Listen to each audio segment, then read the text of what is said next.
Bom dia, meu nome é Beatriz Caramante, eu sou aluna da UniOeste, campus Marechal Cândido Rondon, e eu sou orientada da professora Elaine Barbosa no projeto de BIBIC intitulado como Desenvolvimento ósseo de leitões em fase de creche alimentados com diferentes níveis de 1,25 de hidroxicólicalciferol glicosídeo. Então, a evolução técnica da suinocultura ela tem sido acompanhada pela adoção de melhores práticas, processos e sistemas de gestão da produção, que também são associados ao bem-estar animal. Então, a produção ela sempre busca controlar os seus custos para assim ter níveis satisfatórios de lucratividade. Então, a produção ela trabalha como um sistema de integração industrial, da qual estão relacionados o estado sanitário, genético, de nutrição e o manejo, tendo como principal destaque o manejo e a nutrição desses animais. E a produção, então, ela sempre busca os bons índices zootécnicos, porém ainda existem alguns fatores que acarretam em problemas de resistência óssea e também no aparelho locomotor dos animais. Como os suínos eles vivem dentro de galpões com pouco acesso ao sol, a produção natural da vitamina D ela vai ser reduzida. Em consequência disso, ocorre a suplementação da vitamina D na forma sintética. Então, sendo assim, essa vitamina se tornou um elemento essencial nas ações de animais confinados. A vitamina D que a gente está trabalhando é a 1,25 de hidroxicólicalciferol glicosídeo.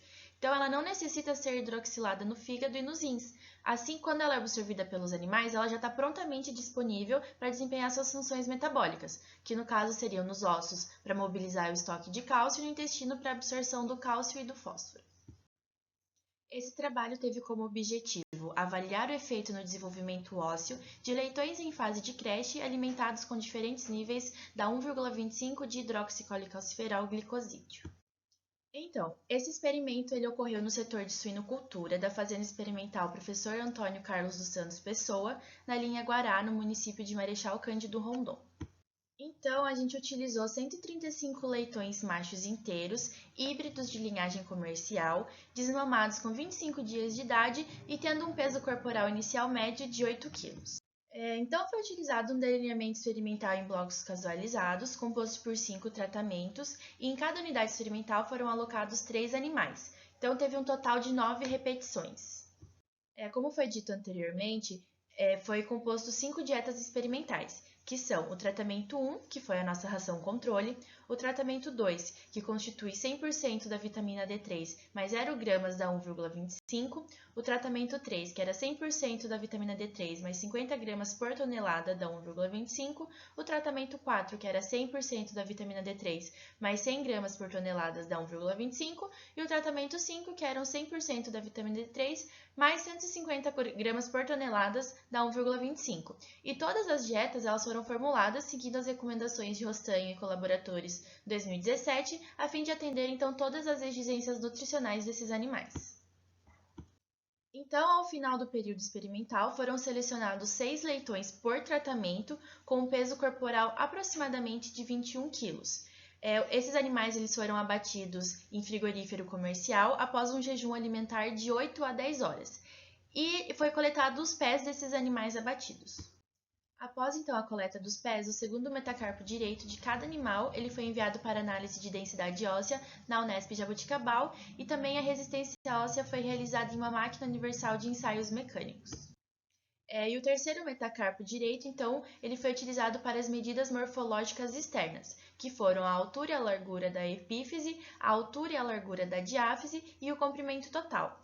E para realizar essas medições, a gente utilizou um paquímetro digital. E também calculamos o índice de Sidor, que foi o peso do osso em miligramas dividido pelo seu comprimento em milímetros. O segundo metacarpo esquerdo ele passou por um processo de fervura de 1 hora para facilitar a remoção do restante do tecido mole, e depois ele foi seco numa estufa a 65 graus por 72 horas. Posteriormente, para a extração da gordura, os ossos eles foram embebidos com éter de petróleo, e esse éter foi trocado a cada 24 horas. Também foram feitas então as análises estatísticas para diagnosticar outliers, e a normalidade dos erros experimentais e também a homogeneidade de variância entre o tratamento experimental para as diversas variáveis, elas foram avaliadas previamente, então utilizando análise de variância, de resíduos padronizados de Student, o teste de Shapiro, e todas essas análises elas foram realizadas no SAS, que é o software estatístico. Então, falando um pouco, né, sobre os resultados de discussão. Uma possível causa pode ser que a 1,25 ela possui uma meia-vida entre 6 a 8 horas. Então, assim que o animal ele consome a ração, ele já tem que fazer o aproveitamento da 1,25. Já a vitamina D3 normal, que é a 25, ela possui uma meia-vida entre 2 a 3 semanas. Então, ela fica mais tempo no organismo do animal. Aqui na tabela a gente pode ver que não houve diferença estatística entre nenhum dos valores encontrados. E, como dito anteriormente, pode ser que a vida útil da vitamina D tenha influenciado isso. Aqui a gente tem a segunda parte da tabela, né? A segunda parte das medidas. E como conclusão, então, a gente tem que a suplementação de até 150 gramas da 1,25 de hidroxicólicalciferol glicosídeo na ração de leitões em fase de creche não apresentou nenhuma alteração no desenvolvimento ósseo dos animais. Então, eu gostaria de agradecer ao Estado do Paraná, a CNPq pela concessão da bolsa, a UniOeste, o Grupo de Pesquisas em Suínos GEPS, por todo o quadro de funcionários, alunos, professores, toda a estrutura, todo mundo que de alguma forma ajudou nesse projeto, e também a NutriQuest, que nos forneceu o produto.